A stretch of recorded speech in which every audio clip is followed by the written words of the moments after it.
आज के इस वीडियो में हम नारी उन्नयन हेतु या नारी उद्धार हेतु गांधी जी के विचार क्या क्या थे और उनके द्वारा क्या क्या कदम उठाए गए उनके बारे में अध्ययन करेंगे।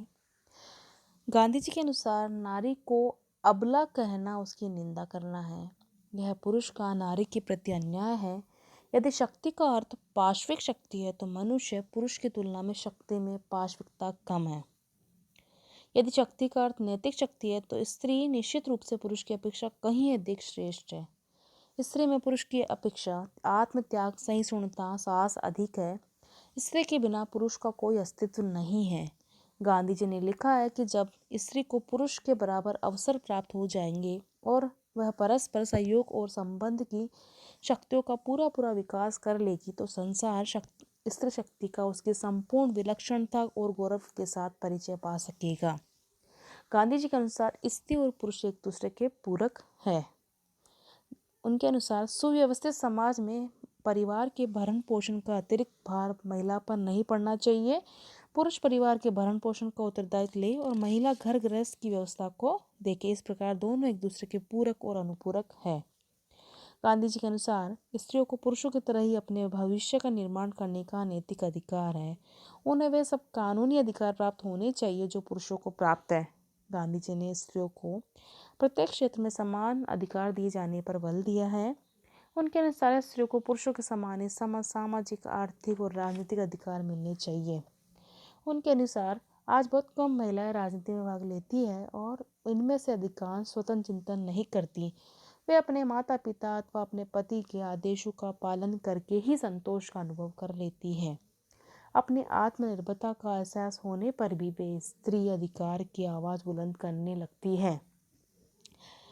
महिला कार्यकर्ता को चाहिए कि ऐसा करने के बजाय स्त्रियों के नाम मतदाता सूचियों में लिखाए, उन्हें व्यवहारिक शिक्षा दे या दिलाने की व्यवस्था करे, उन्हें स्वतंत्र रूप से सोचने की सीख दे और जात पात के बंधनों से मुक्त कराए ताकि बदलाव आए। इससे पुरुष उनकी शक्ति और त्याग की क्षमता को पहचानने और उन्हें प्रतिष्ठित स्थानों पर बिठाने के लिए बाध्य होगा। गांधी जी के अनुसार स्त्री और पुरुष की मूल प्रवृत्तियों में तथा दोनों के स्वरूप में बहुत अंतर है, इसलिए दोनों के कार्य क्षेत्र को भिन्न भिन्न होने चाहिए। गांधी जी ने कहना था कि स्त्री के कार्य क्षेत्र के बारे में निर्णय करने का अधिकार स्त्री को ही मिलना चाहिए। फिर भी गांधी जी का विचार था कि पुरुष परिवार के भरण पोषण की जिम्मेदारी ले तथा स्त्री घर गृहस्थ के प्रबंध को देखे। इस प्रकार दोनों एक दूसरे के पूरक और अनुपूरक बने। जो स्त्री अपने कर्तव्य को समझती है, उसे पूरा करती है, उसे अपनी गरिमामय प्रतिष्ठा की प्राप्ति होती है। पुरुषों का कर्तव्य है वह स्त्रियों के गृह कार्यों के उपयोगी महत्वपूर्ण समझे। इसी के साथ गांधी जी ने स्त्रियों की दशा सुधारने के लिए कुछ कार्य किए। गांधी जी ने स्त्रियों को पुरुषों के समान स्तर पर रखते हुए उन्हें सामाजिक, आर्थिक तथा राजनीतिक क्षेत्र में देश सेवा के लिए आगे बढ़ने के लिए प्रेरित किया। उन्होंने असहयोग आंदोलन, सविनय अवज्ञा आंदोलन, भारत छोड़ो आंदोलन आदि में स्त्रियों को हिस्सा लेने के लिए प्रोत्साहित किया। गांधी जी की अपील पर हजारों महिलाओं ने इन आंदोलनों में सक्रिय भाग लिया। गांधी जी ने सत्याग्रह आंदोलनों में विदेशी वस्त्रों तथा वस्तुओं के बहिष्कार में स्त्रियों को महत्वपूर्ण भूमिका निभाई। विदेशी वस्तुओं की दुकानों पर धरना देने का कार्य स्त्रियों ने बखूबी निभाया। हजारों स्त्रियों ने गांधी जी के कार्यक्रम में अपने परिवार की चिंता किए बिना जेल यात्रा की और जेलों में असहनीय कष्ट सहे। गांधी जी भारतीय नारियों के इस योगदान से अत्यंत द्रवित हुए। गांधी जी ने अपने आश्रमों में स्त्रियों को पुरुषों के समान आदर प्रदान कर उन्हें सामाजिक दृष्टि से अन्याय तथा शोषण के विरुद्ध जागृत किया और इस प्रकार का राजनीतिक प्रशिक्षण उन्हें दिया गया जिससे स्त्रियां सामाजिक दृष्टि से पुरुषों से कमजोर होते हुए भी शारीरिक दृष्टि से पुरुषों से कमजोर होते हुए भी अपनी बौद्धिक क्षमता का विकास कर सबल बन सकें। गांधी जी की मान्यता थी कि जिस प्रकार से बौद्धिक काल में स्त्रियों को प्रत्येक कार्य में पुरुषों के समान अधिकार प्राप्त थे, उसी प्रकार आज भी उनके अधिकार मिलने चाहिए। गांधी जी ने मनुस्मृति के नियम का खंडन किया है कि स्त्रियों को पुरुषों के अधीन मानकर सीमित स्वतंत्रता दी जाए। उनके अनुसार भारत के प्राचीन साहित्य में स्त्रियों के लिए जिन सम्माननीय शब्दों अर्धांगिनी, सहधर्मिणी आदि का प्रयोग मिलता है वह इस बात का सूचक है कि मनु के नियमों के विपरीत भारत में स्त्रियों को सम्माननीय स्थान प्राप्त था, परंतु बाद में स्त्रियों को पुरुषों से समझा जाने लगा और उन्हें सभी प्रकार की सुविधा तथा अधिकारों से वंचित कर दिया गया। गांधी जी ने स्त्रियों को पुनः उनके प्राचीन सम्मानीय स्थिति दिलाने का भरसक प्रयास किया और अपने आंदोलनों के माध्यम से संबंध में जनमत जागृत किया। गांधी जी ने बाल विवाह का विरोध किया। उन्होंने बाल विवाह में कोई विशेषता नजर नहीं आई। उनके अनुसार बाल विवाह में संपत्ति के स्वास्थ्य का पतन होता था, परिवार में बच्चे भी अधिक पैदा होते हैं। बाल विवाह प्रथा के कारण ही भारत में बाल विधवाएं बड़ी संख्या में पाई जाती हैं। गांधी जी के अनुसार बाल विवाह हमारे सामाजिक, नैतिक तथा शारीरिक ह्रास का भी एक प्रमुख कारण है। गांधी जी चाहते थे कि 15 वर्ष की आयु के पहले लड़कियों का विवाह नहीं किया जाना चाहिए। उनके अनुसार विवाह एक महान तथा पवित्र संस्कार है, इसलिए विवाह तभी होना चाहिए जब लड़का तथा लड़की दोनों वयस्क हो तथा एक दूसरे के प्रति अपने दायित्व को पूरी तरह समझते हों। गांधी जी विधवा विवाह के प्रबल समर्थक थे। वे धर्म के नाम पर विधवा विवाह के निषेध का विरोध करते थे। गांधी जी कहा करते थे कि हम गौ रक्षा की बात करते हैं और इसके लिए धर्म की दुआई देते हैं, किंतु बाल विधवा के रूप में साक्षात मानवीय गो को तिरस्कृत करने में संकोच नहीं करते। धर्म में बल प्रयोग का विरोध करते हुए भी हम धर्म के नाम पर बलात् विधवा प्रथा को लागू करते हैं। गांधी जी ने बाल विधवाओं के पुनर्विवाह के लिए अथक प्रयास किया। वे चाहते थे कि 15 वर्ष की आयु के पहले लड़कियों को विवाह न किया जाए। उनकी दृष्टि में बालिका विवाह योग्य नहीं मानी जा सकती, अतः बाल विधवाओं को अविवाहित मानते हुए उन्हें विवाह का फिर अवसर देना धर्मसंगत है। गांधी जी ने विधवा विवाह के मार्ग में आने वाले सामाजिक तथा धार्मिक बाधाओं को दूर करने का प्रयास किया। वे उन वयस्क विधवाओं के जिनके बाल बच्चे थे पुनर्विवाह के पक्ष में नहीं थे, परंतु इसके लिए वे चाहते थे कि वयस्क विधुर भी पुनर्विवाह न करें। उनके अनुसार यदि कोई वयस्क विधवा पुनर्विवाह करने के इच्छुक हो तो उसे उसकी सामाजिक अनुमति दी जाए और समाज ऐसी विधवाओं को तिरस्कार की दृष्टि से न देखें। वे शास्त्र तथा हिंदुओं के उन रीति रिवाजों के विरुद्ध थे जो समाज में स्त्रियों की दास्ता को बनाए रखने की दुहाई देते थे। गांधी जी का कहना था कि स्वेच्छा से विधवा बने रहना हिंदू धर्म का एक महान वरदान है, परंतु जबरन वेधव्य अभिशाप है। गांधी जी के अनुसार यदि हमें शुद्ध रहना है और हिंदुत्व की रक्षा करनी है तो हमें इस बलात् वेधव्य के विश्व से अपने आप को मुक्त करना चाहिए।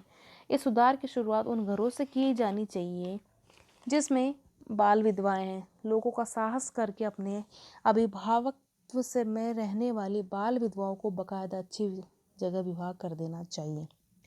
गांधी जी ने पर्दा प्रथा का भी घोर विरोध किया। उनका कहना था कि पर्दे से चरित्र की पवित्रता नहीं आती, चरित्र का विकास तो भीतर से होता है। गांधी जी के अनुसार पर्दा प्रथा स्त्रियों के विकास तथा उनके द्वारा उपयोगी सामाजिक कार्य से उन्हें वंचित करती थी।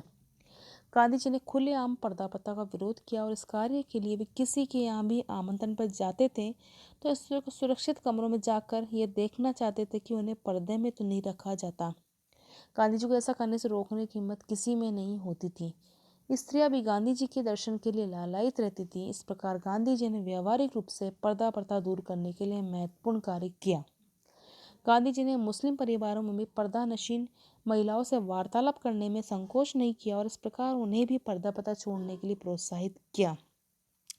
गांधी जी ने स्त्रियों के प्रति अविश्वास की भावना तथा उनमें अविश्वसनीयता के सामाजिक धर्म के विरोध में स्त्रियों को आगे बढ़ने के लिए प्रोत्साहित किया। गांधी जी के अनुसार स्त्रियों ने पुरुषों की स्वार्थपूर्ण सीख में विश्वास कर लिया है कि वे पुरुषों से हीन हैं, परंतु मनीषियों ने स्त्रियों को बराबर का दर्जा ही दिया है। गांधी जी स्त्रियों को ही अपने सचिव का कार्य सौंपते थे। उन खतरे से भरे हुए कार्यों में लगाने में संकोच नहीं करते थे।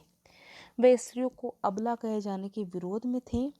गांधी जी मानते थे कि पुरुषों की तुलना में स्त्रियों में नैतिक शक्ति, सहनशीलता, साहस तथा त्याग की भावना आदि के गुण अधिक मात्रा में पाए जाते हैं।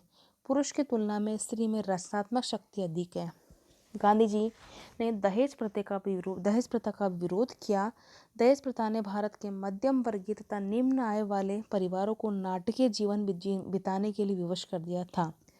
परिवार में कन्या जन्म दुख का कारण माना जाता था, जबकि लड़के का जन्म हर्षोल्लास से मनाया जाता था। गांधी जी ने स्त्रियों के साथ किए गए घृणित भेदभाव की कटु आलोचना की थी। उन्होंने विवाह की रस्म को सरल बनाने तथा विवाह के समय जाति बोझ आदि पर धन के अपव्यय को रोकने पर बल दिया। उन्होंने आश्रमवासियों के मध्य विवाह में ऐसी ही सादगी का उदाहरण प्रस्तुत किया। गांधी जी ने दहेज प्रथा का आलोचना करते हुए कहा कि सौदेबाजी से अनेक सामाजिक समस्या उत्पन्न होती हैं, विशेषकर समाज के कमजोर वर्गों के लिए। इस प्रथा के कारण अनेक लड़कियों को कष्टदायक जीवन व्यतीत करना पड़ता है और बहुत से लड़कियों को आत्मनियंत्रण का जीवन व्यतीत करना पड़ता है।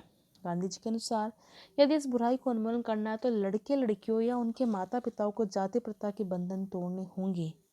दहेज की कुत्सित प्रथा के विरुद्ध प्रबल जनमत तैयार किया जाना चाहिए और जो युवक इस पाप के धन को से अपने हाथ काले करे उन्हें समाज से बहिष्कृत कर दिया जाना चाहिए। गांधी जी ने अपना सत्याग्रह आंदोलन में स्त्रियों को केवल इस कारण ही आमंत्रित नहीं किया कि वे स्त्रियों को पुरुषों के समान समझते थे, अपितु इस कारण भी किया कि वे स्त्रियों को कई मामलों में पुरुषों से अधिक श्रेष्ठ मानते थे। उनके अनुसार अहिंसक संघर्ष में स्त्रियों धैर्य, सहिष्णुता व कष्ट सहन की मूक क्षमता ऐसे गुण है जिनके कारण स्त्रियां सत्याग्रह आंदोलन को पुरुषों से अधिक सफलतापूर्वक संचालित कर सकती थीं। वे स्त्री को अहिंसा का अवतार मानते थे, अहिंसा जो कि अंत प्रेम तथा कष्ट सहन की अनंत क्षमता के परिचायक है। स्त्रियों में स्पष्ट प्रतिबिंबित होते कि है मैं माता के रूप में स्त्रियों द्वारा संतान उत्पत्ति के समय सहन की कष्ट तथा उसके द्वारा बच्चों के लालन पालन में स्त्रियों के योगदान को अतुलनीय मानते थे तथा वे स्त्रियों को मानवीयता का सर्वोच्च आदर्श मानते थे। स्त्रियों को वासना का पात्र न मानकर उन्हें समाज में सर्वोच्च प्रतिष्ठा दिलाने का कार्य गांधी जी ने किया। यही कारण है कि गांधी जी के राष्ट्रीय आंदोलन में उच्च कुलीन परिवारों को महिलाओं ने भी उतना ही योगदान दिया जितना सामान्य परिवार की महिलाओं ने दिया। गांधी जी के नेतृत्व में चलाए जाने वाले अहिंसक आंदोलन में उनकी पूर्ण निष्ठा थी क्योंकि वे गांधी जी के नेतृत्व में अपनी मान मर्यादाओं को सुरक्षित पाती थी। पाश्चात्य देशों में अभी भी स्त्रियों को घर का कार्य तथा सामाजिक कार्य तक ही सीमित रखने की मनोवृत्ति बनी हुई है, किंतु गांधी जी ने स्त्रियों को भारत की स्वतंत्रता के लिए प्रेरित कर एक मूक सामाजिक क्रांति का सूत्रपात किया। उनके मार्गदर्शन में सरोजनी नायडू, कमला नेहरू, अमृत कौर, अनुसुईया बेन, मीरा बेन आदि ने स्त्री जाति को गौरवान्वित कर भारत की आज़ादी की मशाल को पुरुषों के समान प्रज्वलित रखा। न केवल भारत में अपितु दक्षिण एशिया तथा अफ्रीका में भी जहाँ जहाँ गांधी जी का प्रभाव फैला, स्त्रियों ने गांधी जी से प्रेरणा प्राप्त कर अपने आर्थिक, सामाजिक तथा राजनीतिक अस्तित्व को बनाए रखने का संघर्ष किया। गांधी जी के प्रयत्नों के फलस्वरूप भारत में ऐसा सामाजिक परिवर्तन आया कि बिना किसी कानूनी सुधार के भारतीय समाज ने स्त्रियों को समानता तथा स्वतंत्रता का पुरुषों के समान अधिकार प्रदान किया।